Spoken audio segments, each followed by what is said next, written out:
السلام عليكم ورحمة الله وبركاته.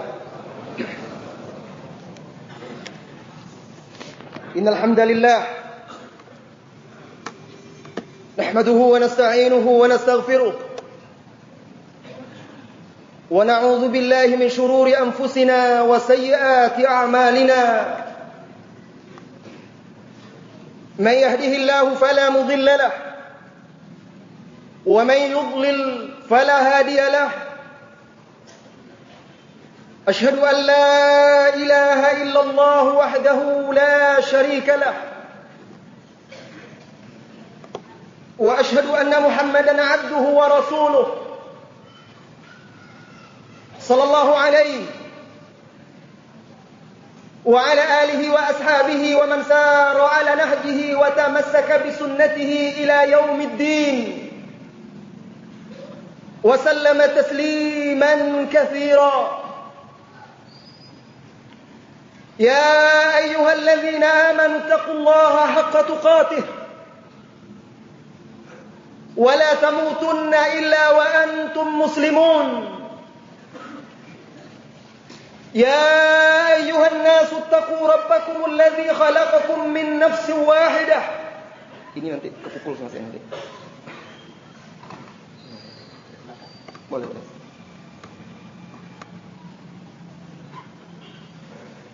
يا أيها الذين آمنوا اتقوا الله حق تقاته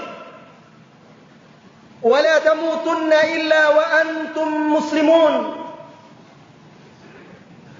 يا أيها الناس اتقوا ربكم الذي خلقكم من نفس واحدة وخلق منها زوجها وبث منهما رجالا كثيرا ونساء واتقوا الله الذي تساءلون به والأرحام إن الله كان عليكم رقيبا. يا أيها الذين آمنوا اتقوا الله وقولوا قولا سديدا يصلح لكم أعمالكم ويغفر لكم ذنوبكم ومن يطع الله ورسوله فقد فاز فوزا عظيما. أما بعد فإن أصدق الحديث كتاب الله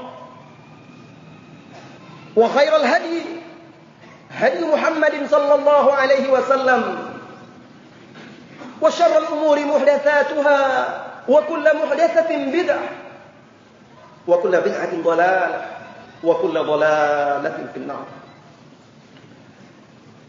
ثم أما بعد, saudara-saudari kaum muslimin dan muslimat yang semoga senantiasa dirahmati dan diberkahi oleh Allah Tabaraka wa Ta'ala. Selamat bertemu dan berkumpul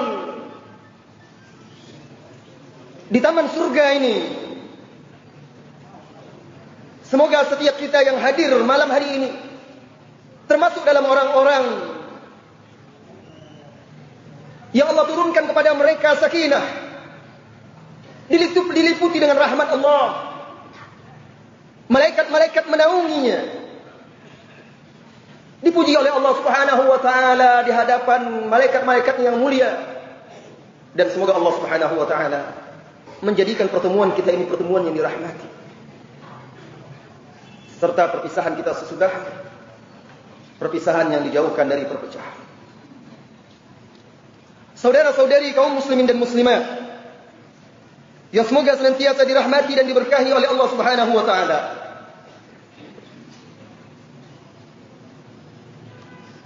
Air mata ini serasa kering. Kalaulah ia bisa meneteskan darah, barangkali dia akan meneteskan darah melihat apa yang menimpa umat ini. Umat Islam yang semestinya menjadi umat yang memiliki izzah, rifah, kemuliaan, ketinggian. Tetapi lihatlah apa yang terjadi di beberapa belahan negeri-negeri kaum muslimin. Di Palestina setiap hari ada saja darah kaum muslimin yang ditumpahkan. Harta mereka yang dirampas, harga diri mereka yang dirusak. Begitu juga di negeri-negeri lain, di Yaman, kemudian baru ini di Syria, di Suriah, negeri Syam yang diberkahi oleh Allah Subhanahu wa taala. Sedih, terluka. Dan ini adalah musibah. Umat yang banyak, lebih dari sepertiga penduduk dunia, tetapi lemah. Tetapi dipandang hina oleh umat-umat lain, musuh-musuhnya. Tercerai berai, dicaplok, diperbutkan, dikoyak-koyak oleh orang-orang kufar. Kita patut bersedih dengan musibah yang menimpa umat Islam ini, saudara-saudari. Tetapi betapapun besar musibah yang menimpa kaum muslimin, yang membuat mereka menangis, terluka, menumpahkan darahnya, maka ada musibah yang lebih besar daripada itu. Jika kita mengingat musibah tersebut, merenunginya, maka musibah-musibah yang lain apapun bentuknya akan terasa ringan. Saudaraku, saudariku, musibah terbesar yang pernah menimpa umat ini adalah musibah wafatnya Rasulullah sallallahu alaihi wasallam. Tidak ada lagi musibah yang lebih besar daripada itu. Apa yang menimpa saudara-saudari kita di negeri sana, di negeri Syam sana, termasuk di Palestina dan Suriah itu musibah yang besar. Tetapi musibah wafatnya Rasulullah sallallahu alaihi wasallam jauh lebih besar daripada itu. Berkata Abu Jauzan, "Kana ar-rajulu min ahli al-Madinati idza asabathu musibah, jaa akhuhu fasafaha." Adalah ahli Madinah. Apabila salah seorang di antara mereka ditimpa musibah, datang saudaranya, datang kaum muslimin, lalu menjabat tangannya dan berkata, "Ya Abdullah, ittaqillaha fa inna laka fi Rasulillah sallallahu alaihi wasallam uswatun hasanah." Wahai saudaraku, wahai Abdullah, wahai hamba Allah, bertakwalah kepada Allah, takutlah kepada Allah. Sesungguhnya pada musibah yang menimpa Rasulullah sallallahu alaihi wasallam, pada diri Rasulullah sallallahu alaihi wasallam itu bagimu ada uswatun hasanah. Contoh keteladanan yang baik. Engkau bisa menjadikan musibah kematian dan wafatnya Rasulullah sallallahu alaihi wasallam sebagai penghibur dan meringankan musibah-musibah yang lain atau musibah yang menimpamu ketika itu. Ini maksud kaum muslimin yang lainnya ketika menghibur saudaranya di penduduk Madinah itu yang ditimpa oleh musibah. Jadi saudara-saudari kaum muslimin dan muslimat yang semoga senantiasa dirahmati dan diberkahi oleh Allah Subhanahu wa taala, kita layak malu kepada benda mati. Kenapa? Kita diberikan akal dan hati. Kita memiliki perasaan dan emosi. Dianugerahkan oleh Allah Subhanahu wa taala. Tetapi aneh, kalau kita tidak bisa seperti benda mati yang bisa terisak-isak menangis karena rindu kepada Rasulullah sallallahu alaihi wasallam, saudaraku, saudariku, kerinduan itu tidak akan muncul kecuali dari cinta yang hakiki.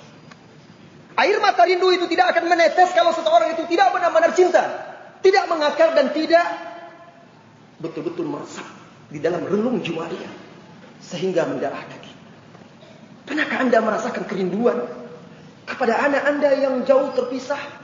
Barangkali pergi jauh menuntut ilmu, merantau.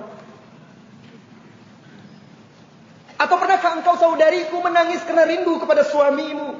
Engkau lalui malam-malammu sendiri dan sepi. Suamimu nun jauh. Kapan dia hendak pulang? Kenapa bisa Anda menangis rindu? Karena cinta. Karena cinta itu betul-betul meresap, mengakar, melekat di dalam hati kita.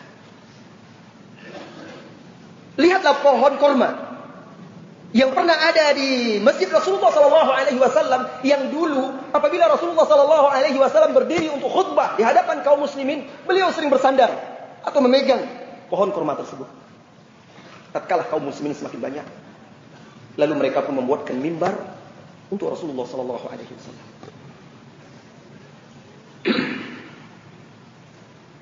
Maka tatkala Rasulullah SAW khutbah di atas mimbarnya yang baru, ditinggalkannya pohon kurma tersebut. Sebagaimana diriwayatkan oleh sahabat Anas bin Malik radhiyallahu anhu, terdengarlah isak tangis batang kurma tersebut, menangis karena berpisah dengan Rasulullah SAW. Sedih karena Rasulullah SAW meninggalkan. Maka dia menangis, merintih dan menjerit seperti anak kecil yang menangis. Fanazala Rasulullah SAW fatanaqah. Lalu Rasulullah SAW turun dari mimbarnya dan memeluk pohon kurma tersebut. Dia punya mukjizat Rasulullah SAW. Ketika Rasulullah SAW memeluknya, maka tenanglah isak tangis pohon kurma tersebut seperti anak kecil yang ditenangkan oleh ayahnya. Lalu Rasulullah SAW bersabda, bi abi huwa wa ummi. Lalu Rasulullah SAW bersabda, "Lau lam a'taniqhu lahanna wa baka ila yaumil qiyamah." Kalau saja ketika itu aku tidak memeluknya, merangkulnya, niscaya pohon kurma tersebut hanna, merintih karena rindu, wa baka, menangis sampai hari kiamat. Al-Hasan Al-Basri apabila menyampaikan hadis ini dari Anas bin Malik, beliau pun terisak-isak menangis seraya berkata, "Hadhihi khashabah tahinu ila Nabi sallallahu alaihi wasallam fa antum ahaqqu an tashtaqu ilaihi." Ini sebatang pohon kayu menangis karena rindu kepada Rasulullah sallallahu alaihi wasallam, maka kalian wahai kaum muslimin lebih wajib dan lebih pantas untuk rindu kepada Rasulullah SAW. Pernahkah saudaraku, pernahkah saudariku, engkau lalui satu hari dalam kehidupanmu, engkau terduduk, tercenung, membaca hadis Rasulullah SAW atau sirahnya, lalu terkenanglah beliau, timbul kerinduan, menetes air matamu, engkau tidak menikmati cintamu kepada Rasulullah SAW? Tidak. Pernahkah engkau merasakan itu? Di mana pengakuan kita bahwa kita mencintai beliau? Rasulullah SAW menangis untuk Anda, menangis untuk kita. Aisyah radhiyallahu anha menceritakan, beliau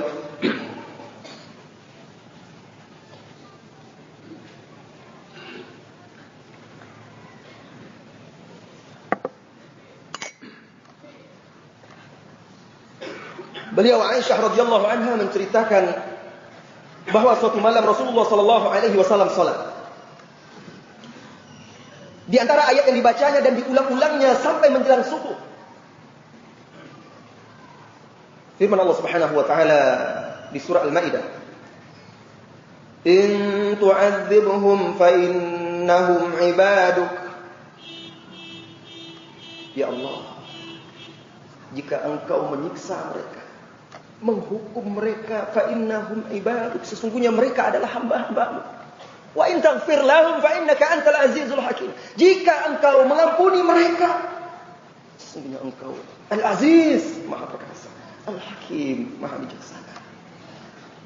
Diulang-ulang ayat tersebut. Rasulullah SAW terisak-isak menangis mengulang ayat-ayat tersebut, sehingga akhirnya Allah Subhanahu wa taala yang mendengar isak tangisnya mengirim Jibril alaihissalam untuk menanyakan kenapa dia menangis, dan Allah lebih tahu kenapa Rasulullah SAW menangis.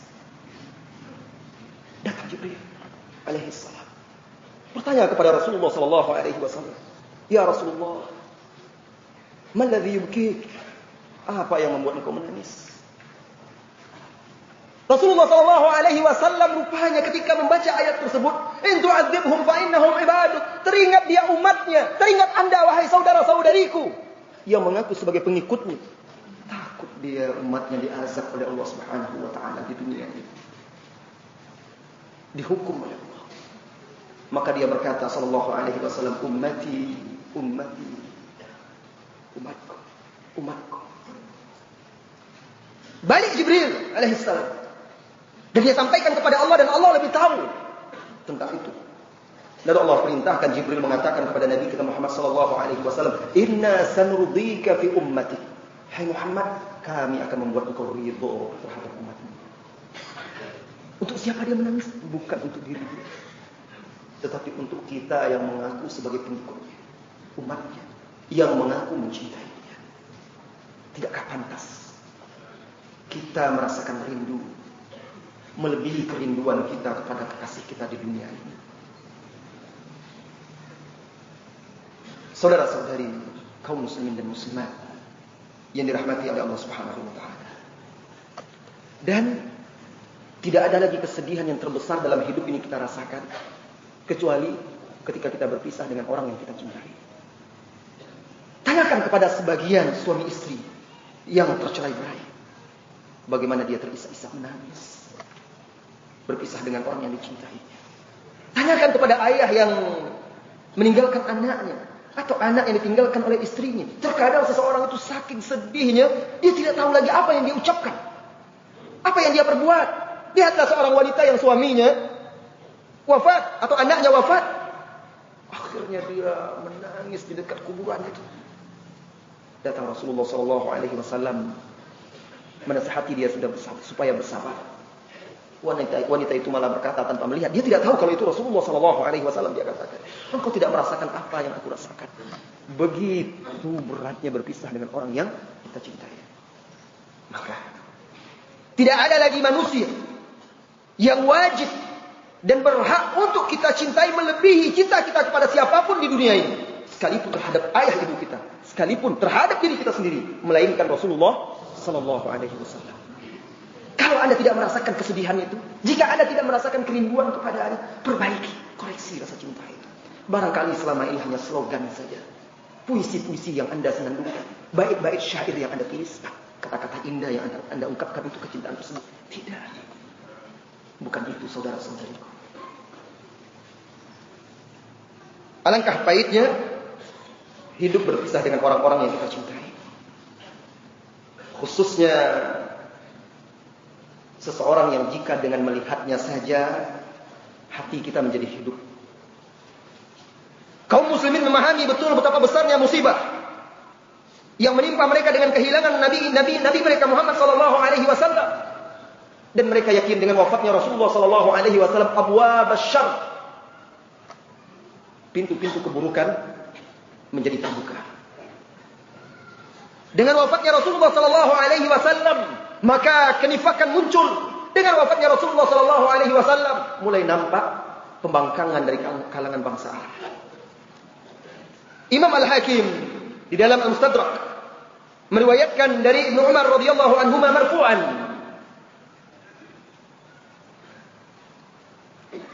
dengan lafaz la yakhshiyanna ummati min ba'di fitanun ka fita'il lailil muslim.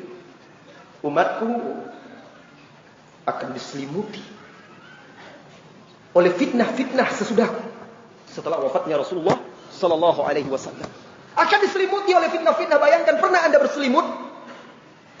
Lafaz hadis ini menggambarkan bagaimana beratnya kondisi.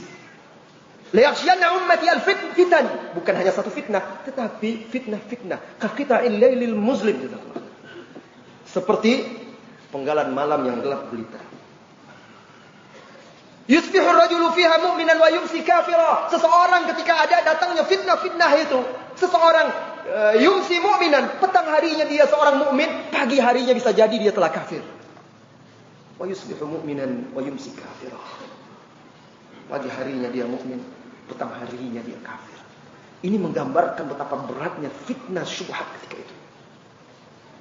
Setelah wafatnya Rasulullah sallallahu alaihi wasallam, dan Rasulullah di sini tidak membatasi sampai akhir zaman fitnah-fitnah itu, dan tidak datang masa setelah beliau melainkan yang sesudahnya lebih buruk dan lebih mengerikan lagi. Yabi'u aqwamun dinahum bi'aradin minad dunya qalil.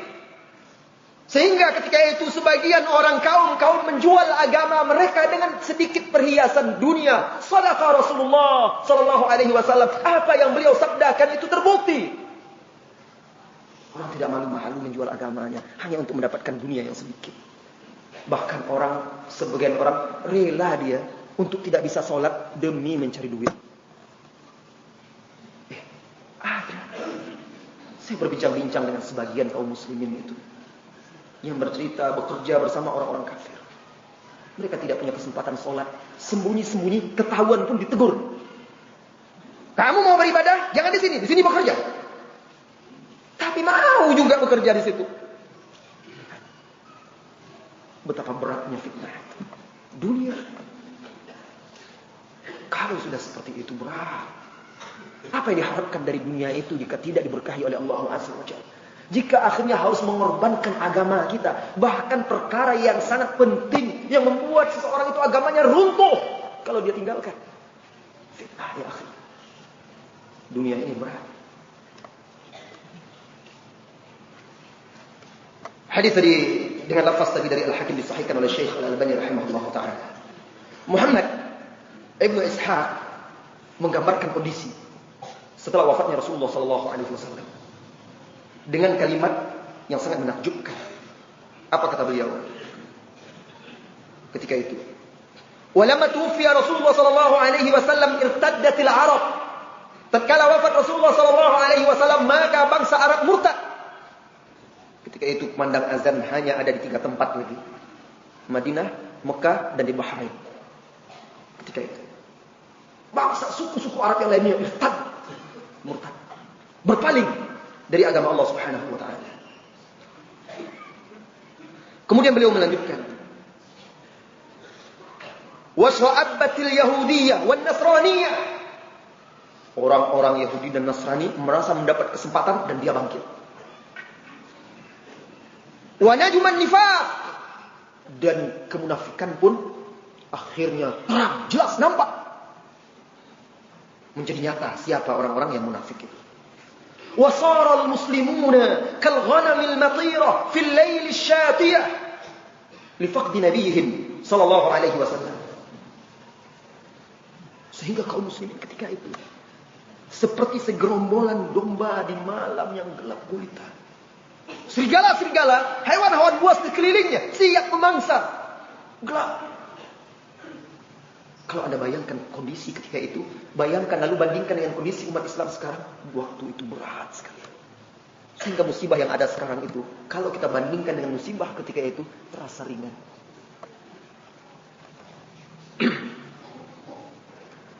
Dan entahlah, kalau seandainya Muhammad bin Ishaq rahimahullah ta'ala melihat kondisi umat Islam di zaman sekarang, entah bagaimana dia mengungkapkannya.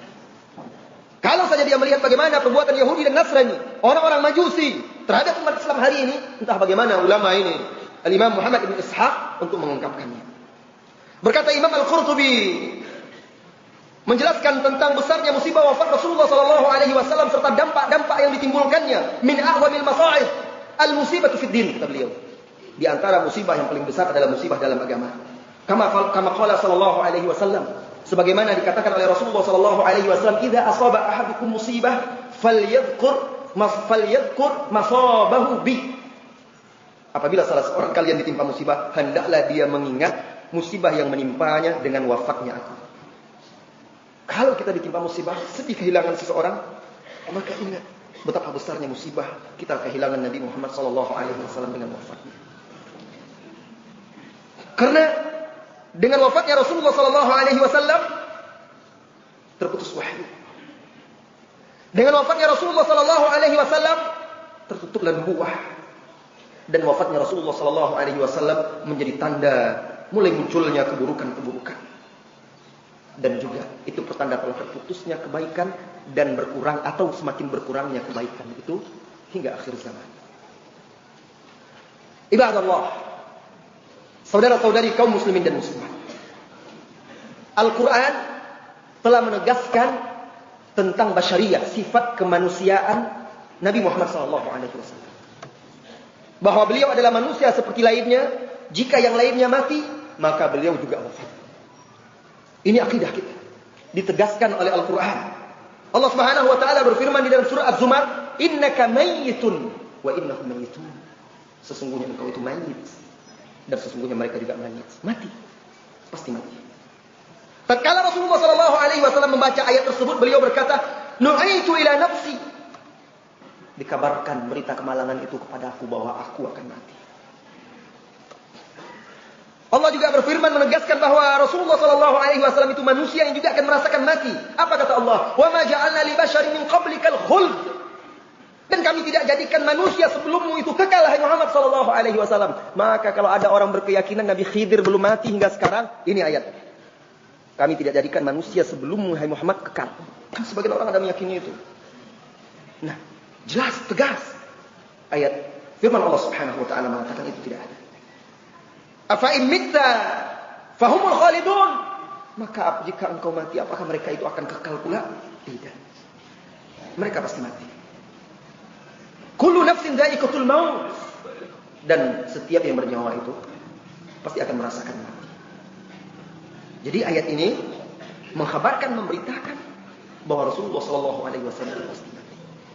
Disampaikan ayat itu kepada kaum muslimin ketika itu agar mereka siap, agar mereka sadar bahwa Nabi Muhammad SAW tidak selamanya bersama mereka. Tetapi walaupun beliau wafat, sunnahnya selalu bersama kita. Petunjuknya ada di tengah kita.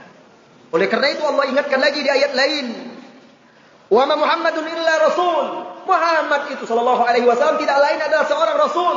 Qad khalat min qablihi rusul. Telah berlalu sebelumnya rasul-rasul. Afa in mitta, afa in mata, aw qutila qalabtum ala aqabikum. Maka jikalau Muhammad itu mati, wafat, lihat ini peringatan. Dia itu sama seperti yang lainnya.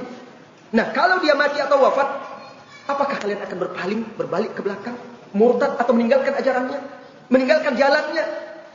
Wa may yanqalib ala aqibaihi falan yadurrullaha syai'an wa sayajzillahu asy-syakirin.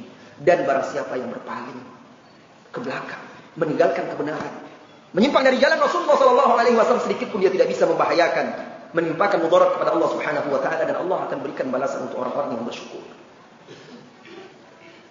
Berkata Imam Al-Qurtubi, "Fa'lam Allah taala fi hadhihi al-ayah." Allah memberitakan di ayat ini anna ar-rusul laysat bibaqiyah. Para rasul itu tidak kekal fi qaumiha abada, tidak kekal hidup bersama kaumnya selama-lamanya. Wa annahu yajibu tamassuk bima atat bihi ar-rusul. Catat. Dan bahwasanya wajib berpegang teguh dengan apa yang dibawa oleh Rasul. Wa qad akhbarana al-Qur'an bi mautih. Al-Qur'an telah memberitakan tentang kematian Rasulullah sallallahu alaihi wasallam wa bi basyariyatih, dan sifat kemanusiaannya. Wa kadza akhbarana huwa salawatu rabbi wa salamuhu alaihi bi annahu sayamut. Begitu juga Rasulullah sallallahu alaihi wasallam telah mengkhabarkan bahwa dia itu juga akan wafat. Al-Qur'an memberitakan dia akan wafat. Dan di dalam hadis-hadis Rasulullah sallallahu alaihi wasallam memberikan isyarat. Orang-orang yang berakal, yang tajam basirahnya seperti Abu Bakar radhiyallahu anhu paham ini isyarat-isyarat tersebut. Dari Jabir bin Abdullah, yauma kana hajjatul wada, di haji wada, haji perpisahan. Kenapa dikatakan wada? Karena setelah itu Rasulullah sallallahu alaihi wasallam wafat, meninggalkan umatnya. Dan ketika itu kaum muslimin berkumpul bersama Rasulullah sallallahu alaihi wasallam di sekeliling Rasulullah. Hati semuanya tertuju kepada beliau. Di haji wada, semuanya memandang, menatap, mencermati apa saja yang dilakukan oleh Rasulullah sallallahu alaihi wasallam untuk diteladani. Ketika itu, apa kata Jabir? Ra'aitu an-nabiyya sallallahu alaihi wasallam yarmi ala rahilatihi yauman nahar. Aku melihat Rasulullah sallallahu alaihi wasallam melempar jamrah dari atas ontanya di hari Nahar 10 Zulhijjah. Wa yaqul, dan ketika itu Rasulullah sallallahu alaihi wasallam bersabda, "Khudhu anni manasikakum." Ambillah dariku manasik kalian, tata cara pelaksanaan haji kalian. Walaupun hadis ini menegaskan tentang haji, tetapi haji itu sama seperti ibadah yang lainnya, wajib kita ambil dari Rasulullah sallallahu alaihi wasallam. Jadi agama ini bukan papan kanvas. Setiap orang bebas melukis. Agama ini bukan sekehendak akal kita. Agama ini bukan seenak perut orang. Tidak. Rasulullah sallallahu alaihi wasallam menegaskan, "Khudhu, ambil, perintah wajib itu.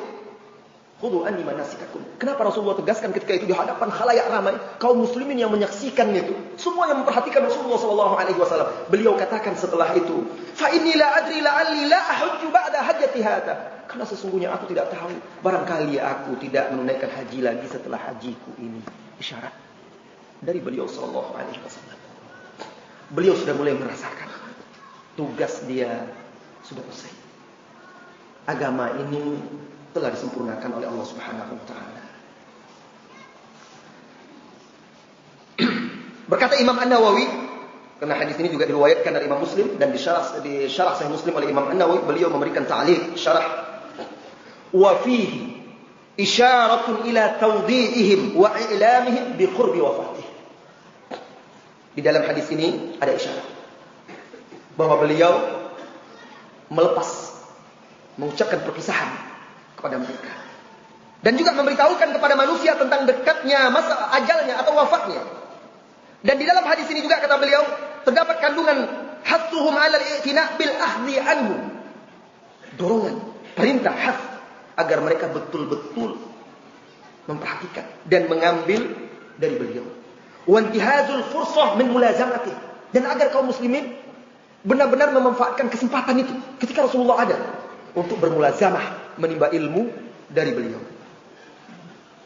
Wa ta'allumi umuri din, dan mempelajari perkara-perkara agama. Walihada summiyat, kata Imam Nawawi, masih perkataan Imam Nawawi, walihada summiyat hajjatul wada, karena itu dinamakan haji wada. Wa akhadha yuwaddi'un nas, dan mulailah beliau sallallahu alaihi wasallam yuwaddi itu mengucapkan perpisahan. Mu'adz bin Jabal radhiyallahu anhu bercerita, Inna Nabiyya sallallahu alaihi wasallam lamma ba'athahu ila al-Yaman kharaja rakiban wan Nabiyyu sallallahu alaihi wasallam yamshi tahta rahilatihi. Mu'adz bin Jabal seorang pemuda, belum lagi 20 umurnya ketika itu, saat Rasulullah sallallahu alaihi wasallam mengirimnya ke Yaman. Untuk apa, saudara-saudariku? Bukan untuk khuruj, menetap di sana mengajar kaum muslimin, mengajar dan mendakwahi manusia supaya masuk Islam, lalu mengajarkan mereka agama. Apa yang bisa dilakukan oleh pemuda sekarang di usia itu? Usia 18, usia 19, usia 17, apa yang bisa dilakukan oleh pemuda hari ini? Banyak pemuda kaum muslimin sibuk berlari di belakang syahwatnya. Ini kesempatan muda, kalau sudah tua tidak bisa lagi. Sibuk. Disibukkan bola, disibukkan musik, nyanyian, disibukkan mencari perempuan. Padahal tidak dicari pun akhir zaman ini perempuan banyak.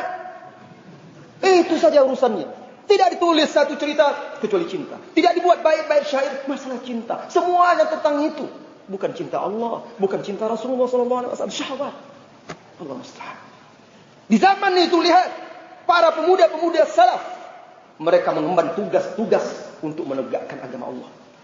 Jadi Rasulullah SAW mengantar Mu'adz bin Jabal keluar kota Madinah, sampai di luar kota Madinah, di perbatasan, melepas kepergiannya ke Yaman untuk berdakwah. Ketika itu lihat tawadhu'nya Rasulullah SAW. Beliau Rasul SAW.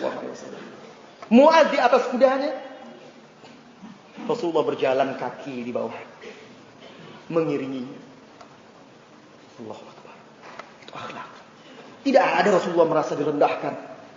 Tapi banyak orang di zaman sekarang, mentang-mentang kening mulai menghitam, sudah banyak kopian kitab-kitab atau buku, pandai beretorika, menyusun kata, ceramah, cerita mahal. Ceramah itu singkatan dari cerita mahal. Sudah cerita yang tidak jelas, mahal pula lagi. Kan begitu. Maka ustaz-ustaz ceramah itu, kalau ustaz-ustaz itu memang ustaz-ustaz ceramah seperti itu, pantang bagi dia, enak saja dia jalan kaki, yang lain naik kendaraan. Tidak mau. Ada peristiwa yang membuat saya sedih ketika itu. Dulu kami dengan Ustaz Arman rahimahullah ta'ala sering berdakwah ke kampung-kampung. Kadang naik perahu. Kadang kami tinggal di kampung itu beberapa hari, mandi cuma dengan air-air payau itu. Sampai gatal-gatal kadang. Nah, orang kampung itu sangat antusias dengan dakwah. Tapi mereka awam. Jadi suatu ketika orang kampung itu akan mengadakan tabligh akbar. Dan saya ketika itu ada di situ. Mereka telepon salah seorang ustaz kondang di sana. Ditelepon. Jadi minta, Ustaz bisa nggak tanggal sekian Ustaz hadir, kami akan mengadakan tabligh akbar. Ustaz itu tanya, Pak, ongkos? Itu bahasa kami. Berapa ongkosnya? Itu ongkos untuk pergi bolak-balik. Jadi panitia mengatakan,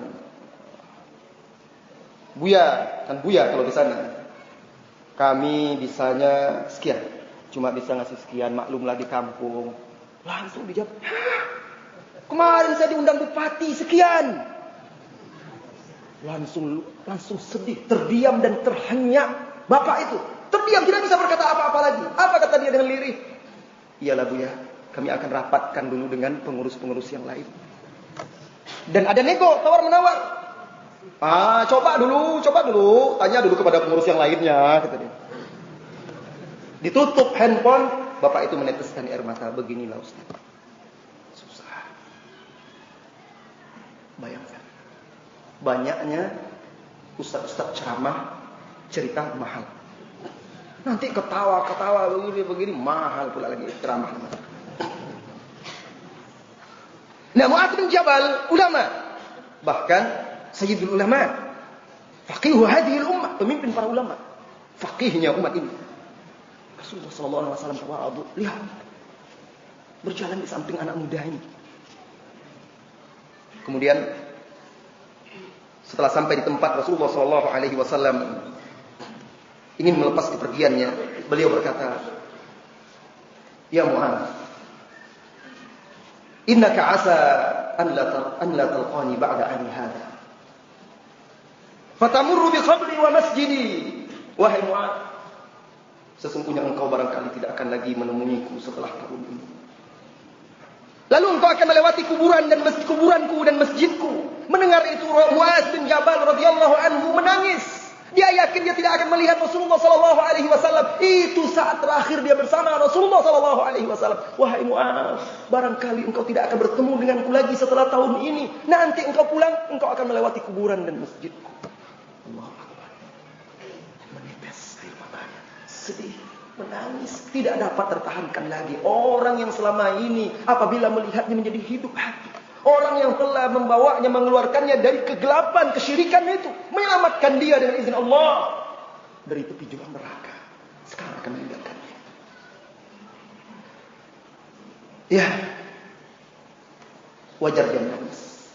Karena Rasulullah SAW yang diutus oleh Allah untuk mengeluarkan manusia menuju cahaya tauhid, menuju cahaya sunnah, menuju cahaya akhlak mulia.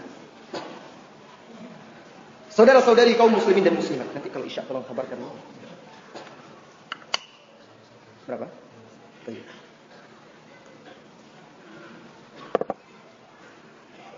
Saudara-saudari kaum muslimin dan muslimat yang semoga senantiasa dirahmati dan diberkahi oleh Allah Subhanahu wa taala. Setiap perkara besar itu Allah berikan tanda-tanda dan alamat. Itu tadi sebagian dari tanda-tanda dan alamat tentang sudah dekatnya wafat Rasulullah sallallahu alaihi wasallam. Di Yaumi Arafah di Haji Wada turun firman Allah Subhanahu wa taala. Al-yawma akmaltu lakum dinakum wa atmamtu alaikum ni'mati wa raditu lakumul Islam dinan. Hari ini aku sempurnakan bagimu agamamu. Aku sempurnakan atasmu nikmatku dan aku ridhai untukmu Islam sebagai din, agama. Lalu Rasulullah sallallahu alaihi wasallam membacakan ayat itu kepada kaum muslimin. Umar radhiyallahu anhu mendengarnya dan berkata, "Ma ba'da tamam illa an-nuqsan." Setelah kesempurnaan tidak ada lagi kecuali kekurangan. Maksudnya semakin berkurang. Maksudnya kalau sudah sempurna agama ini berarti usai tugas Rasulullah sallallahu alaihi wasallam, berarti beliau sudah dekat untuk wafat. Lalu di hari-hari tasyrik, di tengah-tengah hari tasyrik itu turun firman Allah Subhanahu wa taala, "Idza jaa nasrullahi wal fath wa ra'aitan nas yadkhuluna fi dinillahi afwaja fasabbih bihamdi rabbika wastaghfirhu innahu kana tawwaba." Ini juga menunjukkan isyarat-isyarat. Tugasnya sudah habis, tinggal lagi beliau bertasbih, bertahmid, bertahlil, memperbanyak zikir untuk Allah Subhanahu wa taala. Kemudian pulang Rasulullah SAW ke Madinah. Lalu ketika pulang dari haji wada, Rasulullah menganjurkan para sahabat untuk sering bermulazamah dengan beliau, memanfaatkan kesempatan yang tersisa sedikit. Sehingga suatu hari beliau bersabda, "Walladzi nafsi Muhammadin biyadihi," demi Allah, zat yang jiwa Muhammad di tangannya, "La ya'tiyanna ala ahadikum yawm wa la yarani, thumma la in yarani ahabbu ilaihi min ahli wa mali." Akan datang satu hari nanti kepada kalian, kalian tidak akan melihatku lagi. Dan jika kalian bisa melihatku, itu lebih dicintai oleh salah seorang kalian daripada harta dan keluarganya. Rasulullah SAW mengingatkan para sahabat. Menangislah mendengar itu para sahabat ridwanullahi alaihim ajma'in. Setelah itu mulailah Rasulullah SAW, setelah itu barulah mereka menyadari bahwa Rasulullah SAW sudah mulai mengingatkan dan memberi isyarat perpisahan kepada mereka. Di akhir-akhir menjelang wafat beliau ziarah Uhud, seolah-olah beliau mengucapkan perpisahan kepada yang hidup maupun yang mati.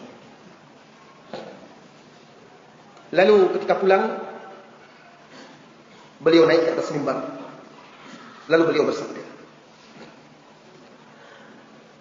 "Ya ayuhan nas," dengarkan wahai manusia, dengarkan wahai kaum muslimin, dengarkan wahai umat Muhammad SAW.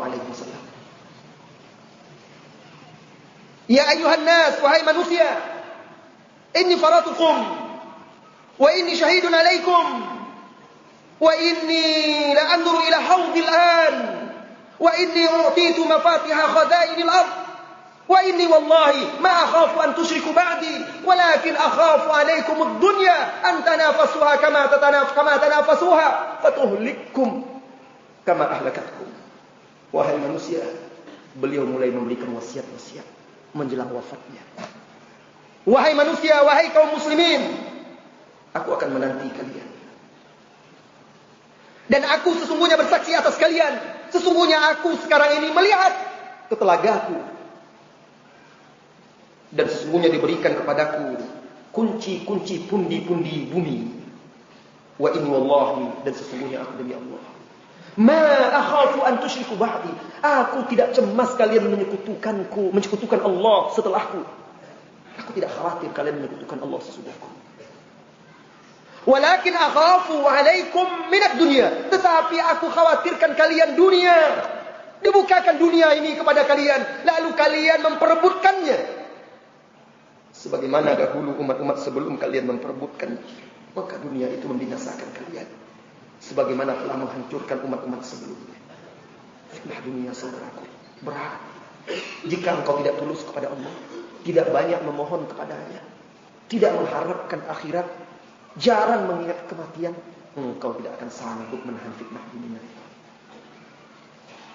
Tetapi hanya orang-orang yang tulus dan ikhlas yang bisa membentengi dirinya dari fitnah dunia itu. Lihat Muhammad ibn Wasi' rahimahullahu ta'ala, yang berjuang bersama Qutaibah bin Muslim, dibawa bersama Panglima Qutaibah, jauh masuk ke pelosok Rusia itu, ke negeri Rusia itu. Maka ketika itu hari Jumat, saat khatib berdoa untuk mereka di pelosok-pelosok negeri kaum muslimin, dan kaum muslimin mengaminkannya. Ketika itu angin peperangan sudah mulai bertiup, pasukan sudah berhadapan-hadapan. Qutaibah berkata kepada salah seorang yang bersama dia, "Carikan untuk saya Muhammad ibn Wasi'. Lihat apa yang dia perbuat." Maka prajurit muslim ini bergegas mencari. Akhirnya dia berjumpa dengan Muhammad ibn Wasi' sedang berdoa kepada Allah Subhanahu wa taala dan jarinya mengacung ke atas. Lalu dia kembali menemui Panglima Qutaibah bin Muslim rahimahullahu taala dan menceritakan dia dapatkan Muhammad ibn Wasi' rahimahullahu taala sedang berdoa mengacungkan jarinya ke atas. Wallahi, demi Allah, kata Qutaibah bin Muslim, satu telunjuk Muhammad ibn Wasi' ini lebih aku sukai daripada 1000 pedang di tangan 1000 pemuda yang perkasa. doa orang yang tulus, ikhlas. Ulama dahulu itu mereka berjihad dengan lisan mereka, dengan pena mereka, juga dengan pedang mereka. Terjadi peperangan berkecamuk. Akhirnya Allah berikan kemenangan kepada kaum muslimin, sehingga raja kufar tertawan dan mereka tebus dengan harta yang banyak. Salah satunya emas berbentuk kepala kerbau. Emas berbentuk kepala kerbau.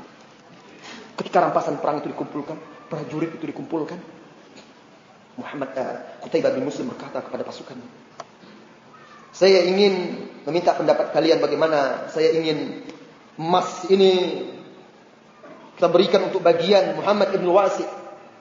Karena saya yakin dengan sebab doa beliau juga kita dimenangkan. Semuanya setuju. Karena itu imam besar kaum muslimin. Akhirnya dipanggillah Muhammad bin Wasi. Lalu diserahkan kepada dia. Dia tanya, apa ini? Kami semuanya, kata Qutaibah bin Muslim, sepakat untuk memberikan ini sebagai bagian. Apa kata beliau? Lihat, orang yang tulus berjuang, dia bisa menjaga dirinya dari fitnah. Ab'idu anni dunyakum. Jauhkan dariku dunia kalian ini. Jauhkan dariku dunia kalian ini, ditepisnya, dan dia pergi meninggalkan majelis itu. Tidak tertarik dengan emas itu. Sebesar kepala kerbau. Beliau tidak tertarik. Kenapa? Ketulusan dan keikhlasan dalam berjuang. Nah, Rasulullah SAW yang dikhawatirkannya di akhir zaman terhadap umatnya, ketika pundi-pundi dunia bumi itu dibukakan, harta itu terbuka bagi kaum muslim, lalu mereka memperebutkannya, menjual. Lihat tadi kan ada di hadis sebelumnya, ketika fitnah-fitnah datang itu, ada orang yang menjual agamanya dengan sedikit perhiasan dunia. Berat fitnah. Ini hadis tadi, Rasulullah ketika berbicara di atas mimbar itu juga isyarat bahwa ajalnya telah dekat. Dan itu pasti beliau akan wafat. Semua akan wafat. Semua mati. Sebagaimana Rasulullah SAW wafat. Tidak ada yang kekal kecuali Dzul Izzati wal Jabarut. Saudara-saudari kaum muslimin dan muslimat. Suatu malam, beberapa hari menjelang wafat Rasulullah SAW, dia membangunkan salah seorang pembantunya, Abu Muwaihibah. Tengah malam dibangunkannya. Lalu beliau berkata, sallallahu alaihi wasallam, "Inni qad umirtu an astaghfira li ahli al-baqi', fantaliq ma'i."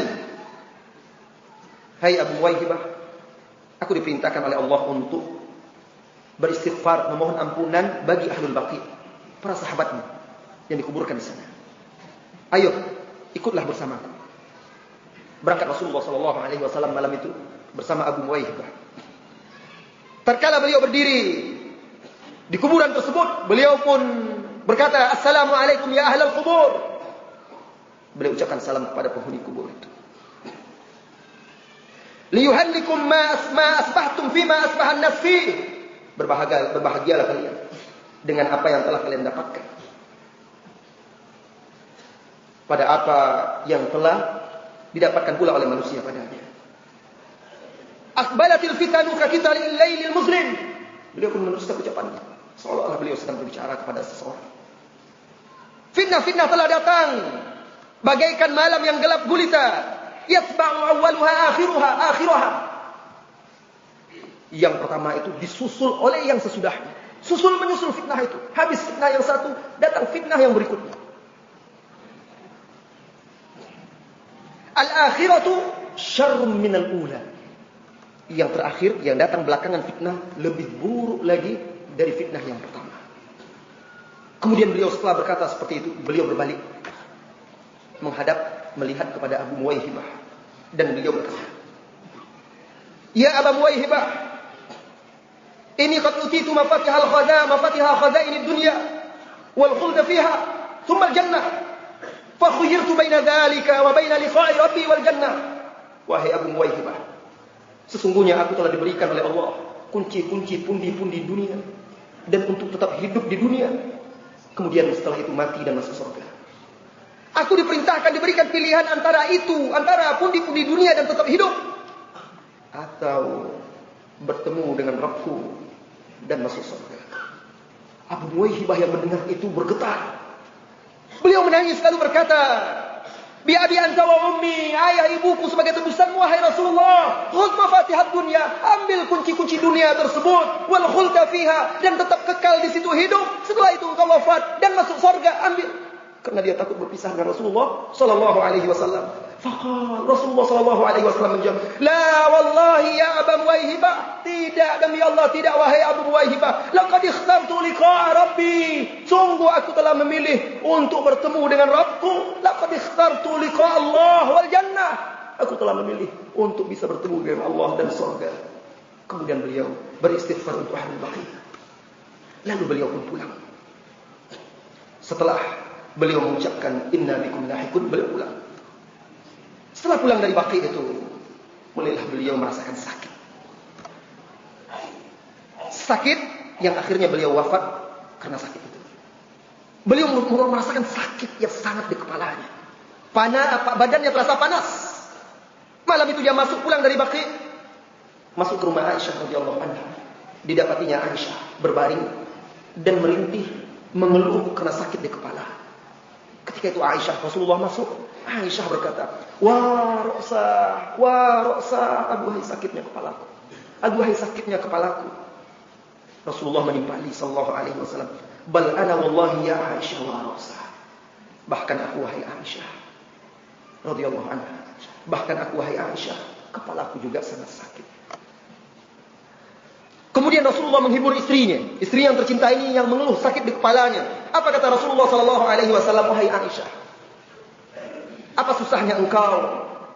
Tidak perlu khawatir jika engkau mati sebelumku. Jika engkau wafat sebelumku, aku yang akan langsung mengurusmu. Aku yang akan memandikanmu. Aku yang akan mengkafankanmu. Aku yang akan mensolatkanmu. Aku yang akan menguburkanmu. Jangan khawatir. Aku ini suamimu. Seolah-olah seperti itu. Aisyah radhiyallahu anha pun menjawab seolah-olah bercanda kepada Rasulullah sallallahu alaihi wasallam. Apa kata Aisyah kepada Rasulullah sallallahu alaihi wasallam? Dan dia tidak tahu kalau Rasulullah sedang benar-benar sakit.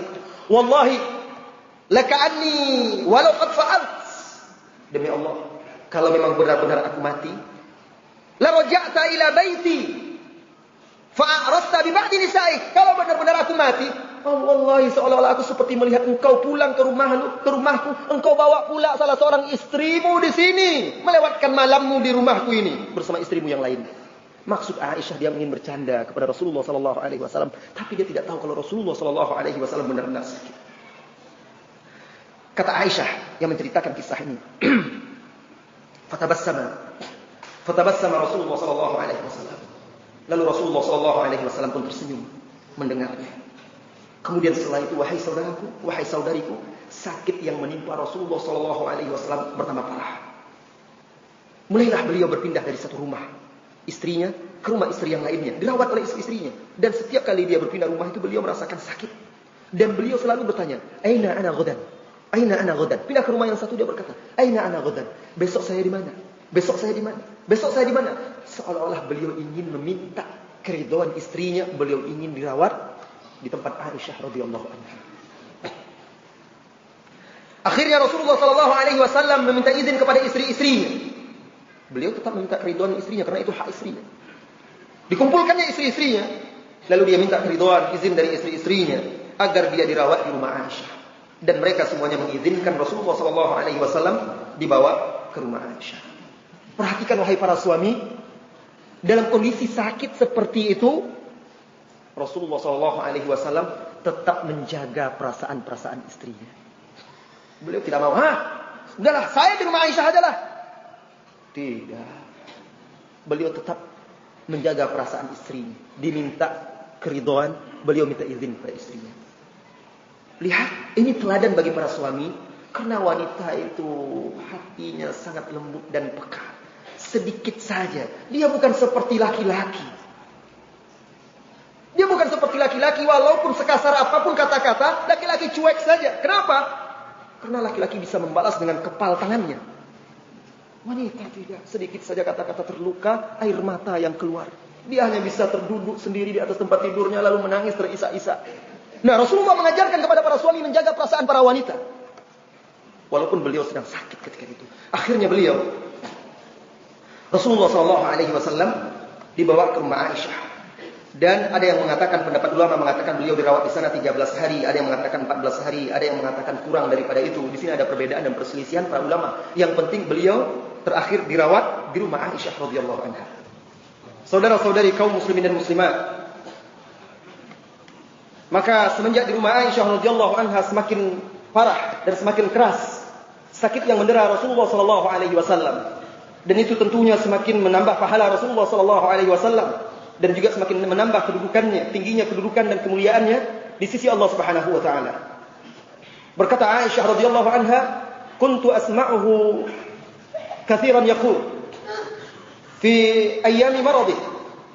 Aku sering mendengar Rasulullah sallallahu alaihi wasallam berkata di hari-hari sakitnya itu, "Innallaha lam yaqbid nabiyyan hatta yukhayyirah."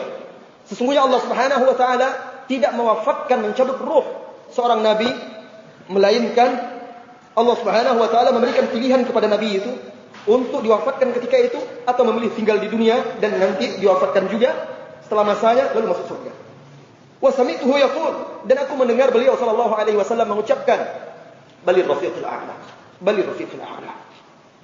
Bahkan aku memilih ar-rafiqil a'la. Ar-rafiqil a'la. Apa kata Aisyah? Fa'alimtu annahu yukhayyar. Maka taulah aku bahwa beliau dipilih. Ini di akhir hayatnya. Nah, ketika itu di hari Kamis, beliau wafat di hari Senin. Hari Kamis, lewatlah Abu Bakar As-Siddiq. Abu Bakar As-Siddiq radhiyallahu anhu hendak menjenguk Rasulullah sallallahu alaihi wasallam. Lewatlah beliau di masjid, di sana duduk sahabat Ansar. Dan dilihatnya sahabat itu duduk, semuanya terisak-isak menangis. Lalu Abu Bakar As-Siddiq radhiyallahu anhu terheran-heran, kenapa ini menangis? Beliau pun bertanya kepada mereka, "Malladhi yubkikum?" Apa yang membuat kalian menangis? Qalu dzakarna majlis Rasulullah sallallahu alaihi wasallam fina. Kami teringat ketika Rasulullah sallallahu alaihi wasallam duduk bersama kami. Karena semenjak Rasulullah sallallahu alaihi wasallam sakit, Rasulullah tidak keluar lagi. Bahkan untuk imam, beliau menugaskan Abu Bakar As-Siddiq radhiyallahu anhu untuk menggantikannya.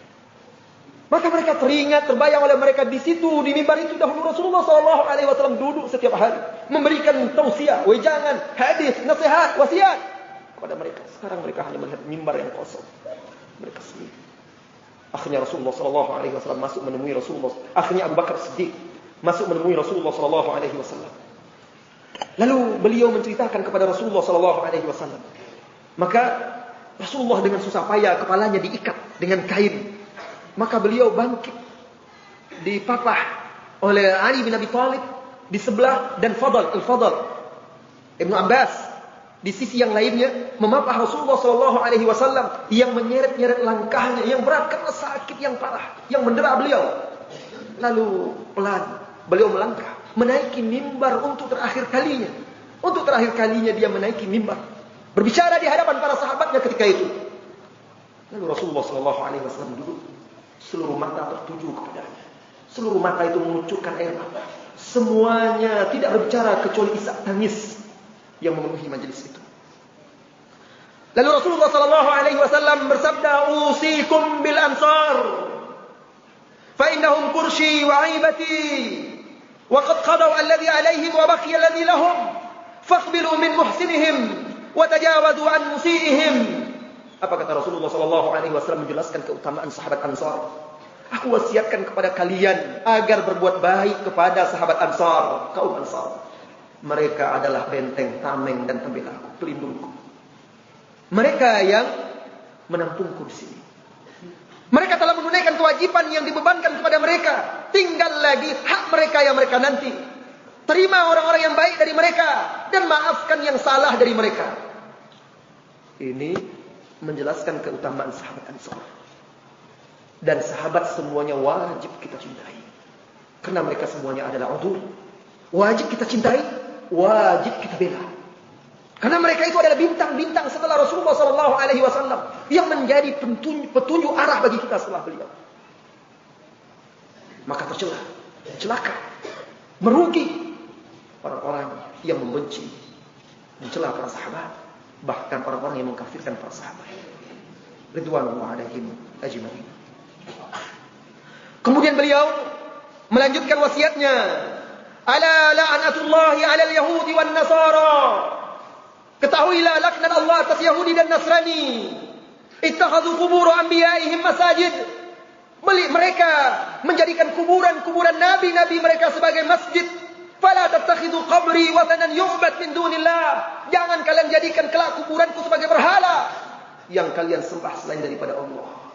Beliau menyampaikan itu untuk mengingatkan kepada umat bahwa kesyirikan di akhir zaman itu banyak datang dari pengagungan yang berlebihan terhadap kuburan. Kalaulah ada kuburan yang berhak untuk diagungkan, maka itu adalah kuburan Rasulullah sallallahu alaihi wasallam. Tetapi beliau ingatkan, tidak ada yang lebih mulia daripada Rasulullah sallallahu alaihi wasallam.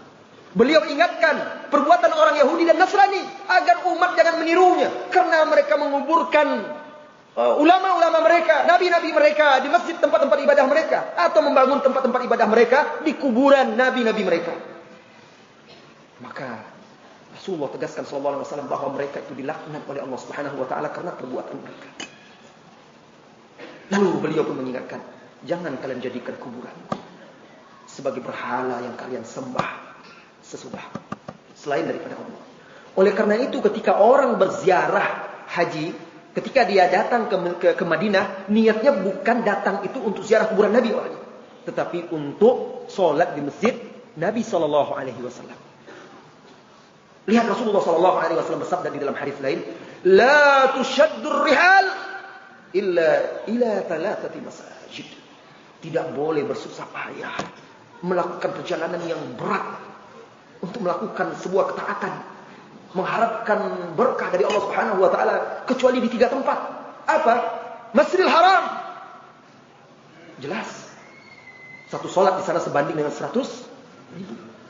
Wa masjidi hada, dan masjidku ini, kata Nabi Muhammad sallallahu alaihi wasallam. Beliau tidak pernah mengatakan wa qabri, dan kuburanku, tidak. Wa masjidi hada, dan masjidku ini. Maka orang yang pergi haji, kalau dia mampir ke kota Nabi Al-Madinah An-Nabawiyah, niatnya pertama adalah untuk sholat di masjid Nabi, mengharapkan keutamaan yang diberikan oleh Allah di sana. Karena sudah sampai di masjid Nabi dan kuburan Rasulullah di samping berdampingan dengan masjid Nabi, maka dianjurkan berziarah ke kuburan beliau. Karena kalau ziarah ke kuburan kaum muslimin saja dianjurkan, apalagi kuburan beliau, ziarah, mengucapkan salam kepada beliau sallallahu alaihi wasallam, kepada Abu Bakar dan Umar radhiyallahu anhum. Beliau khawatir. Dan itu pula alasan Aisyah radhiyallahu anha kenapa tidak dimakamkan Rasulullah sallallahu alaihi wasallam di luar.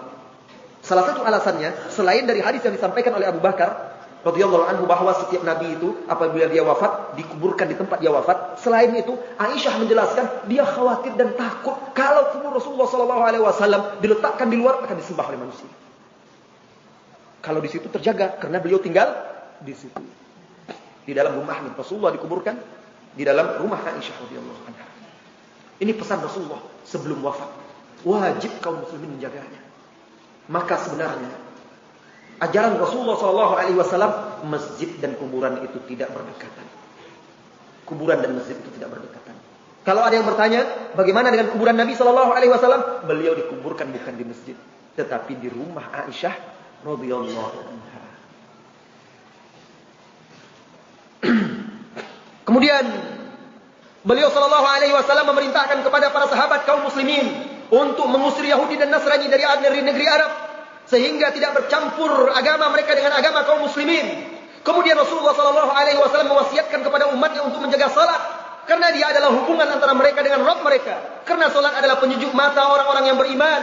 Dari atas mimbar untuk terakhir kalinya Rasulullah sallallahu alaihi wasallam bersabda, As-salata wa ma malakat aymanukum. As-salata wa ma malakat aymanukum. Salat, jagalah oleh kalian salat. Diulang oleh beliau. Yang pertama tentang tauhid, kemudian setelah itu tentang salat. Apa yang diharapkan oleh umat kalau banyak di antara mereka melalaikan salat ini? Mengharapkan pertolongan dari Allah Subhanahu wa taala, kesyirikan banyak masih di mana-mana. Mengharapkan pertolongan dari Allah Subhanahu wa taala ketika azan berkumandang, salat ditegakkan, hitung jumlah saf yang ada di masjid-masjid kaum muslimin dan hitung jumlah kaum muslimin yang ada di jalanan. di pusat-pusat perbelanjaan, di tempat-tempat hiburan. Bandingkan. Mereka adalah orang-orang yang mengaku Islam dan kaum muslimin. Tetapi alangkah sedikitnya mereka tergerak. Bandingkan dengan sahabat Ibnu Ummi Maktum, buta matanya tetapi tidak buta hatinya. Manusia di zaman sekarang banyak melihat matanya, tetapi hatinya berkabut, kesat tertutup oleh kabut-kabut maksiat dan syahwat. Ibnu Ummi Maktum buta, tapi telinganya mendengarkan kumandang azan. Rasulullah SAW tetap perintahkan dia ke masjid. As-salata wa ma malakat aymanukum. As-salata wa ma malakat aymanukum. Jaga salat itu wahai saudaraku. Jaga salat itu wahai saudaraku. Jika Anda berteman dengan seseorang, ingin menilai apakah dia soleh atau tidak, baik atau tidak, lihat hubungan dia dengan salat. Kalau dia melalaikan salat, cuci tangan dari dia. Ya, betul. Karena itu adalah garis pembatas antara seorang muslim dengan kesyirikan dan kekufuran. Saudara-saudari kaum muslimin dan muslimat yang dirahmati oleh Allah Subhanahu wa taala. Kemudian Rasulullah sallallahu alaihi wasallam setelah selesai menyampaikan pesan-pesan dan wasiatnya, beliau sallallahu alaihi wasallam turun dari mimbar dan setelah itu tidak naik lagi ke atas mimbar tersebut. Beliau masuk ke rumah Aisyah radhiyallahu anha, lalu ditutuplah hijab sitar penutup pintu Aisyah radhiyallahu anha. Para sahabat semuanya menoleh dan melihat Rasulullah sallallahu alaihi wasallam. Mereka melihat Rasulullah sallallahu alaihi wasallam tersenyum. Setelah itu Rasulullah tidak keluar lagi dari kamar Aisyah radhiyallahu anha. Subuh Senin, Jumat, Sabtu, Ahad, subuh Senin, ketika salat subuh, kaum muslimin sedang salat, dipimpin oleh Abu Bakar As-Siddiq radhiyallahu anhu.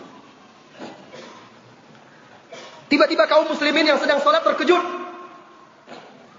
saat sitar, kain penutup pintu rumah Aisyah radhiyallahu anha tersingkap. Mereka terkejut seolah-olah bulan purnama menyembul dari kain tersingkap itu. Rasulullah sallallahu alaihi wasallam menatap para sahabatnya yang berdiri rapat, lurus, kokoh di belakang imam mereka. Seolah-olah Rasulullah sallallahu alaihi wasallam menatap buah hasil dari jerih payah mereka, murid-murid beliau. Beliau tersenyum. Hampir saja para sahabat terfitnah. Hampir saja mereka keluar dari salatnya. Rasulullah beri isyarat supaya tetap di tempat mereka dan melanjutkan salat. Mereka melirik. Rasulullah tersenyum laksana bulan purnama. Dan hampir saja mereka mengira Rasulullah sudah sembuh. Karena Rasulullah seperti sehat, segar bugar dan wajahnya bersinar. Rasulullah tersenyum. Bagaimana tidak tersenyum? Beliau melihat saf-saf kaum muslimin yang rapi. Bagaimana kalau beliau sallallahu alaihi wasallam melihat saf kaum muslimin hari ini? Yang terkadang di sebagian masjid seperti ular. Tidak rapi. Jarang, renggang. Bagaimana sikap Rasulullah sallallahu alaihi wasallam kalau melihat kaum muslimin ketika mereka bersaf, main kapling-kapling, kalau sudah dibentang sajadah, itu kaplingannya itu. Orang lain tidak boleh lagi merapat. Sehingga muncul jarak-jarak tidak rapat. Bandingkan dengan sahabat yang membuat Rasulullah sallallahu alaihi wasallam tersenyum menatap dan melihat. Bagaimana Rasulullah sallallahu alaihi wasallam tidak tersenyum melihat sahabat-sahabatnya yang khusyuk di dalam salat mereka. Tidak tahu lagi apa yang akan dikatakan oleh Rasulullah sallallahu alaihi wasallam kalau mereka melihat kondisi salat kita hari ini. Kemudian setelah Rasulullah sallallahu alaihi wasallam tersenyum, Rasulullah tutup sitar penutup pintu tersebut. Dan setelah itu beliau tidak melihat para sahabat lagi. Beliau kembali berbaring di tempat tidurnya di rumah Aisyah radhiyallahu anha. Setelah itu beberapa kali Rasulullah sallallahu alaihi wasallam pingsan, sadar, diambilkan air, disiram lagi kepada beliau, ambil dan beliau siramkan. Bahkan terkadang beliau memegang air itu dan mengusapkan ke mukanya. Aisyah mulai membacakan muawwidzat di tangan Rasulullah sallallahu alaihi wasallam, lalu disapu-sapukannya ke badan Rasulullah sallallahu alaihi wasallam. Masuk ketika itu Fatimah binti Rasulullah sallallahu alaihi wasallam radhiyallahu anha. Tatkala Fatimah masuk dan melihat ayahandanya yang hanya terbaring menatapnya dan tersenyum, dia tidak tahan lagi melihatnya. Biasanya kalau dia masuk, Rasulullah sallallahu alaihi wasallam berdiri menyambut putri tercintanya itu, lalu memeluknya dan mencium keningnya, mencium kepalanya. Sekarang Rasulullah hanya menoleh dari atas tempat tidur. Maka meledaklah tangis Aisyah radhiyallahu, tangis Fatimah radhiyallahu anha. Lalu dia berkata, wa kurba abatah, wa kurba abatah, wa kurba abatah. Wahai alangkah beratnya derita yang menimpa engkau, wahai ayahanda. Tapi Isa menangis. Segera dia mendatangi ayahandanya Rasulullah SAW. Setelah Fatimah dekat, Rasulullah SAW berkata, la kurba ala abiki ba'dal yawm. Tidak ada lagi kesusahan bagi atas ayahmu setelah hari ini. Kemudian Rasulullah SAW berbisik di telinga Fatimah. Tiba-tiba Fatimah menangis. Lalu Rasulullah SAW berbisik sekali lagi. Tiba-tiba Fatimah tertawa. Setelah wafat Rasulullah SAW dimakamkan, Aisyah bertanya tentang rahasia. Kenapa Fatimah menangis radhiyallahu anha pada bisikan pertama dan tertawa pada bisikan kedua? Fatimah menceritakan pada bisikan yang pertama Rasulullah mengatakan kepada dia bahwa dia wafat hari itu. Maka menangis dia. Lalu ketika anaknya sedih, didekatkannya lagi telinganya. Lalu Rasulullah SAW berbisik lagi bahwa Fatimah adalah ahlul baitnya yang pertama menyusul dia. Maka senanglah Fatimah akan segera menyusul ayahnya. Saudara-saudari kaum muslimin dan muslimat yang dirahmati oleh Allah Subhanahu wa taala. Kemudian beliau memanggil Hasan dan Husain. Lalu beliau mencium keduanya. Lalu beliau menyampaikan pesan-pesan, mengingatkan, memperingati keduanya, memberi nasihat kepada keduanya. Dua pemuda, pemimpin pemuda sorga. Kemudian beliau SAW memanggil istri-istrinya. Semuanya datang berkumpul. Kemudian Rasulullah SAW memberikan mau'izah kepada istri-istrinya, mengingatkan mereka supaya bertakwa kepada Allah. Kemudian setelah itu, saat-saat sekarat semakin dekat, mulailah rasa sakit itu semakin keras mendera Rasulullah SAW. Apa kata Aisyah radhiyallahu anha? Rasulullah SAW bersabda kepadaku, "Lam azal ya Aisyah, lam azal ajidu alam at-ta'am alladhi akaltu bi Khaybar." Wahai Aisyah, aku masih merasakan sakitnya racun dari makanan yang aku makan ketika di Khaybar. Terlaknatlah orang Yahudi tersebut yang meracun Rasulullah SAW. Berkata Aisyah, "Qult qatalallahu al-yahud." Semoga Allah memerangi Yahudi. Dan perbuatan keji mereka masih terus. Kalau itu kita ingat, ternyata apa yang dibuat oleh Yahudi pada kaum muslimin sekarang masih terasa ringan. Karena mereka sudah berusaha membunuh dan meracuni Nabi kita Muhammad SAW. Ketika sakit Rasulullah SAW semakin parah, Aisyah radhiyallahu anha menyandarkan kepala Rasulullah SAW di dadanya, di pangkunya suami yang tercinta itu. Ketika itu Aisyah berkata, "Min a'zami ni'amillahi alayya anna Rasulullah SAW tuwfiya fi baiti." Di antara nikmat Allah yang paling besar kepadaku, bahwasanya Rasulullah SAW wafat di rumahku. Wa fi yaumi, di hari jadwalku, bagianku, baina sihri wa nahri, di antara dada dan leherku. Kepala Rasulullah disandarkannya di situ di pangkuannya. Wa qad jama'a Allahu baina riqi wa riqih inda mautih, dan Allah satukan antara air liurku dengan air liurnya ketika menjelang wafatnya. Di akhir detik-detik menjelang wafat Rasulullah SAW, masuklah Abdurrahman bin Abi Bakar, saudara Aisyah radhiyallahu anha. Beliau masuk menggenggam siwak. Rasulullah SAW melihat dan menoleh, seolah-olah beliau menginginkan siwak. Aisyah paham, kekasihnya itu menginginkan siwak. Diambilkannya siwak tersebut, lalu dipotongnya. Bekas gigitan Abdurrahman bin Abi Bakar, lalu digigit-gigit oleh Aisyah radhiyallahu anha untuk dilembutkan, lalu diberikannya kepada Rasulullah SAW. Ini maksudnya Allah menyatukan antara air liurku dengan air liur Rasulullah SAW. Kemudian mulailah Rasulullah bersiwak. Subhanallah, Rasulullah ini menghadap Rabbnya dalam keadaan bersih, karena Allah mencintai siwak itu dan bersiwak. Rasulullah sebelum wafat dia bersiwak. Ajarkan kepada anak-anak kita untuk rajin bersiwak, membersihkan gigi itu. Jangankan sebelum tidur, menjelang wafat saja Rasulullah SAW bersiwak. Dan itu adalah sunnah Rasulullah SAW bersiwak.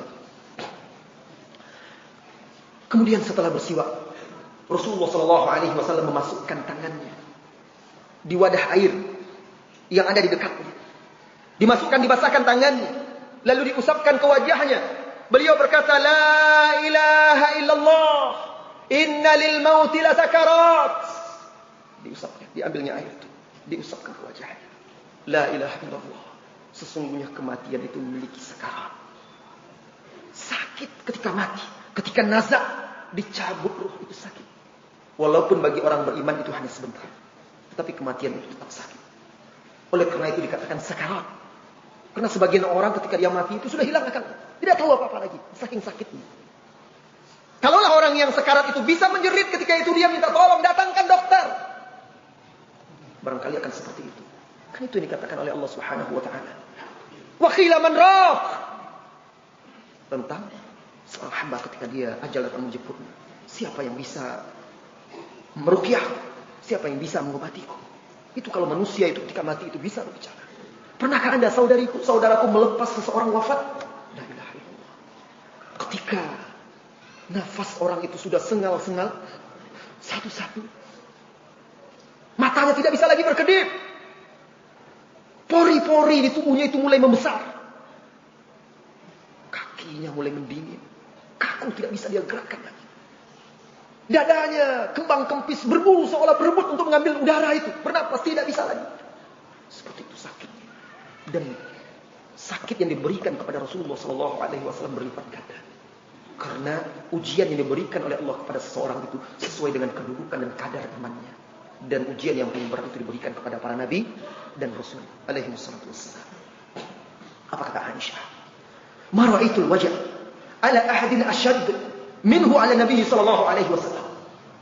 Aku tidak pernah melihat sakit yang mendera manusia lebih berat dari apa yang menimpa Rasulullah sallallahu alaihi wasallam. Kemudian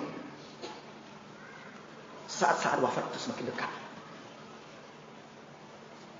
Rasulullah sallallahu alaihi wasallam mulai menunjuk ke atas langit memberi isyarat. Ketika itu tahulah Aisyah bahwa malaikat maut telah datang. Datanglah malaikat maut berdiri di atas kepala Rasulullah sallallahu alaihi wasallam untuk mencabut dan mengambil ruh yang baik. Nafsul mutmainnah, jiwa yang tenang itu. Beliau menunjuk ke atas langit. Dan matanya menatap ke atap rumah. Malaikat-malaikat Rahman duduk di sekelilingnya. Sepanjang matanya menoleh di hadapannya, melihat di hadapannya. Semuanya duduk, malaikat-malaikat Rahman itu duduk di sekeliling Rasulullah SAW, melepas kepergian ruhnya. Lalu Rasulullah SAW memberi isyarat ke langit, menunjuk, menatap ke langit, bergeraklah bibirnya. Ketika itu Rasulullah SAW sedang diberi pilihan antara dunia dan hidup di dunia atau mati ketika itu, dicabut nyawanya lalu bertemu dengan Allah Subhanahu wa taala. Maka Aisyah pun menajamkan pendengarannya. Karena dekat dengan dia, mendengarkan apa yang dikatakan oleh Rasulullah SAW ketika menunjuk ke langit. Bergerak kedua bibirnya, terdengarlah suara Rasulullah SAW, ma'alladzi an'amta 'alaihim minan nabiyyin was-siddiqin wasyuhada'i was-salihin. Bersama orang-orang yang Engkau beri nikmat ya Allah dari kalangan para nabi, orang-orang yang siddiq, orang-orang yang mati syahid, orang-orang yang saleh. Allahumma ighfirli, Allahumma arhamni, Allahumma ighfirli, Allahumma arhamni ya Allah. Ampunilah aku, kata Rasulullah sallallahu alaihi wasallam. Ya Allah, rahmatilah aku. Allahumma alhiqni birrafiqil a'la. Ya Allah, segeralah bawa aku, segeralah ambil aku, susulkan aku birrafiqil a'la, dengan mereka yang berada di tempat yang tinggi. Allahumma rafiqil a'la, Allahumma rafiqil a'la, Allahumma rafiqil a'la. Rasulullah sallallahu alaihi wasallam mengucapkan 3 kali. Kemudian lambat laun tangan beliau yang mengacung ke atas itu mulai jatuh, pelan-pelan mulai jatuh. Kemudian berhentilah napasnya, tertutuplah matanya, berhentilah detak jantungnya. Keluarlah ruh Rasulullah sallallahu alaihi wasallam yang suci dan mulia, bertemu kepada Rabbnya. Ketika itu sadarlah Aisyah radhiyallahu anha bahwa Rasulullah sallallahu alaihi wasallam wafat. Inna lillahi wa inna ilaihi raji'un. Musibah besar menimpa umat ketika itu. Ketika beliau sadar bahwa Rasulullah sallallahu alaihi wasallam telah wafat, maka beliau segera keluar lalu memberitahu kaum muslimin, berteriak kepada kaum muslimin, Rasulullah sallallahu alaihi wasallam wafat bagaikan petir. Ketika itu yang duduk tidak sanggup lagi berdiri, yang berdiri tidak tahu lagi apa yang akan mereka lakukan. Semuanya menangis, ada yang bungkam membisu. bin Malik menggambarkan kondisi ketika itu. Wallahi, ma ra'aitu ajmal wala ahla min dzalikal yawm alladzi dakhala fihi an-nabiy sallallahu alaihi wasallam al-Madinah. Demi Allah, aku tidak pernah melihat hari yang paling indah daripada hari ketika Rasulullah sallallahu alaihi wasallam datang ke kota Madinah. Faqad adaa fiha kull syai'. Kedatangan beliau itu telah menerangi segala sesuatu. Falamma kana yaumul ladzi mata fihi, tatkala di hari beliau wafat, azlama minha kull syai', maka gelaplah segala sesuatu di kota Madinah. Wa ma nafatna 'ani Nabi sallallahu alaihi wasallam al-aidi, dan kami tidak menepukkan tangan kami dari debu-debu dan tanah kuburan Rasulullah sallallahu alaihi wasallam hatta ankarna qulubana, sehingga kami mengingkari hati kami. Ketika itu musibah besar telah datang. Semuanya bingung, semuanya kalut, seakan-akan tidak percaya. Adapun Fatimah, tatkala mendengar wafatnya Rasulullah sallallahu alaihi wasallam, beliau menangis dan berkata, "Wa abatah, aduhai ayahanda, ajaba rabban da'ah." Dia telah memenuhi panggilan Rabb yang memanggilnya. Wa abatah, wahai ayahanda, jannatul firdausi ma'wa, surga firdaus tempatnya. Wa abatah, ila Jibril nan'ah, wahai ayahanda, kepada Jibril kami sampaikan berita duka ini. Tatkala Rasulullah sallallahu alaihi wasallam dimakamkan, Fatimah berkata kepada Anas bin Malik, "Ya Anas, kaifa tabat anfusukum an tahtu turab ala Rasulillah?" Wahai Anas, bagaimana kalian bisa tega dan sanggup hati kalian itu menuangkan tanah kepada jasad Rasulullah sallallahu alaihi wasallam? Qultu, kata Anas, aku berkata, "Wallahi ma tabat, demi Allah hati kami tidak tahan. Hati kami tidak sanggup. Walakinnana urghimna irghama." Tapi kami terpaksa harus melakukan. Adapun Umar, dia kalut, dihunusnya pedangnya. Dan dia mengingatkan manusia bahwa Rasulullah tidak wafat. Dia hanya pergi menemui Rabbnya dan akan kembali lagi seperti Musa, dipanggil oleh Allah untuk bertemu di tempat di mikot yang telah dijanjikan dan kembali lagi. Bahkan beliau mengancam barang siapa yang mengatakan Nabi Muhammad SAW mati, akan dihukumnya dengan pedang itu. Bingung seluruhnya. Pantas mereka bingung. Karena cahaya yang selama ini membimbing mereka telah pergi.